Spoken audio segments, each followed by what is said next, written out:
Hello everyone. तो आज मैं बात करने जा रहा हूँ क्लास 10th पोएट्री का चैप्टर है डस्ट ऑफ स्नो, उसके बारे में, उसका सेंट्रल आइडिया और उसका एक्सप्लेनेशन, जो कि रॉबर्ट फ्रॉस्ट ने लिखा है। ज़्यादातर वो Robert Frost Dust of Snow और Fire and Ice, Robert Frost ज़्यादातर जो रिलेट करते हैं अपनी पोएट्री वो आइस से और फायर से और ज़्यादातर फॉग से, इन चीज़ों से ज़्यादा करते हैं। तो यहाँ पर ये जो पोएम है इसका नाम है डस्ट ऑफ स्नो, मीन्स बर्फ़ का वही जो चूरा होता है, बारीक वाली बर्फ़ होती है, उससे रिलेट है यहाँ पर पूरी तरीके से।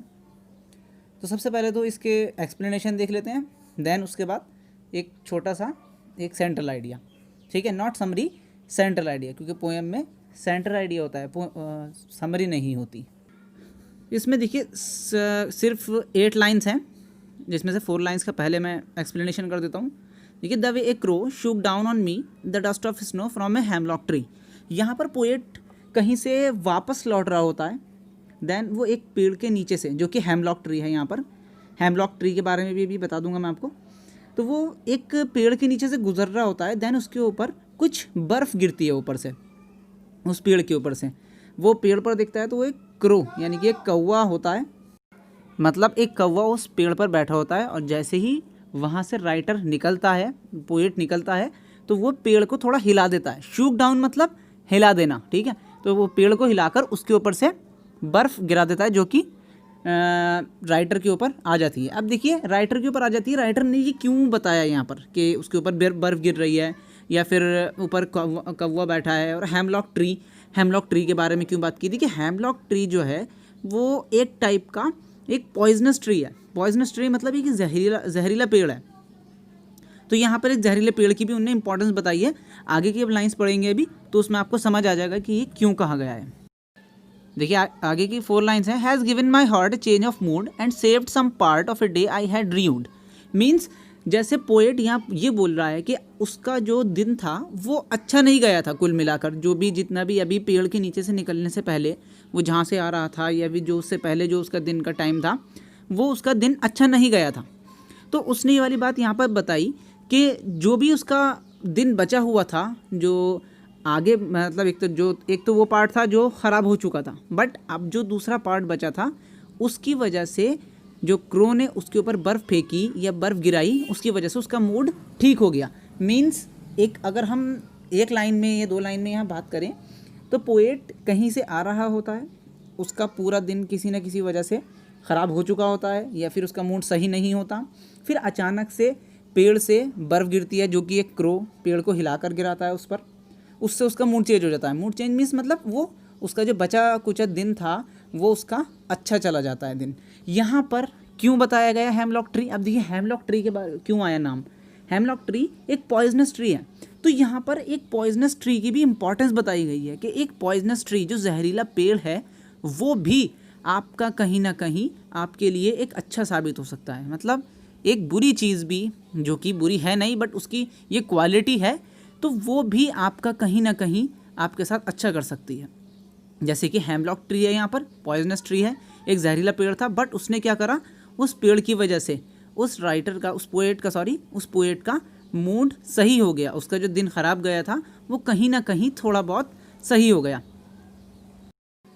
अगर हम इसकी अब सेंट्रल आइडिया की बात करते हैं, central idea means theme, main theme on which the poetry has been written. यहाँ थीम क्या है, यहाँ ये बताया गया है कि एक मतलब आपको जो एक पॉइजनस चीज़ भी है वो भी आपका कहीं ना कहीं आपके लिए इम्पॉर्टेंट साबित हो सकती है, ठीक है। तो यहाँ पर जो आपका सेंट्रल आइडिया रहेगा तो वो ये रहेगा, here the poet describe the importance of a poisonous tree. Means कि जो एक पॉइजनस ट्री भी है उसकी भी यहाँ पोएट ने एक इम्पॉर्टेंस बताई है कि कहीं ना कहीं एक इम्पॉर्टेंस होती है। या इसका सेंट्रल आइडिया हम कुछ इस तरह दे सकते हैं कि the poem signifies the importance of small things that sometimes seem simple but have a larger significance in our times of depression और होपलेसनेस। मतलब कि ये जो पोएम है ये एक तरीके से इस चीज़ को सिग्निफाई करती है या डिफ़ाइन करती है, जो छोटी छोटी चीज़ें होती हैं उनकी इम्पॉर्टेंस की, कि कभी कभी वो छोटी चीज़ें दिखने वाली हमारे लिए बहुत बड़ी, एक तरीके से बहुत बड़ा एक काम कर जाती हैं। ये हमारे जो हम डिप्रेशन का हमारा टाइम होता है, ये जो हमारा होपलेसनेस जो होती है हमारी, हम आशा खो देते हैं, उसके उस टाइम में वो एक छोटी चीज़ अपना सिग्निफिकेंस दिखाती है, मीन्स अपनी इम्पोर्टेंस दिखाती है। अब हम यहाँ थोड़ा इंग्लिश एक्सप्लेनेशन की बात करेंगे कि the way A crow shook down on me the dust of snow from a hemlock tree.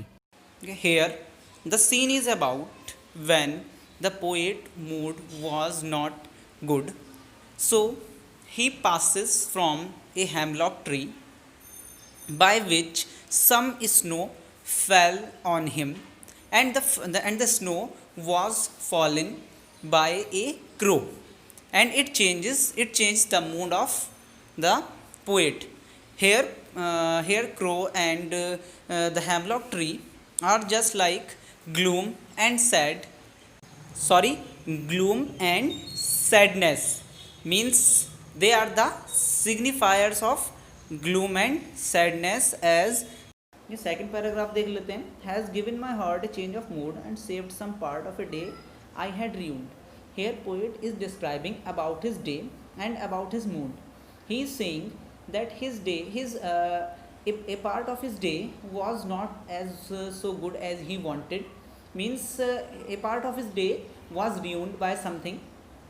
Here it is not clear that by which his mood was not good at all, but he is describing that just the fall of snow changed his mood, and the rest of the day writer described them beautifully to betray that inauspicious things can also bring joy and happiness in our life.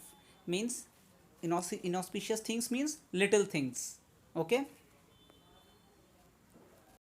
has become good, but not only good, but happy also. Generally crow and hemlock tree are used for negative reference, but here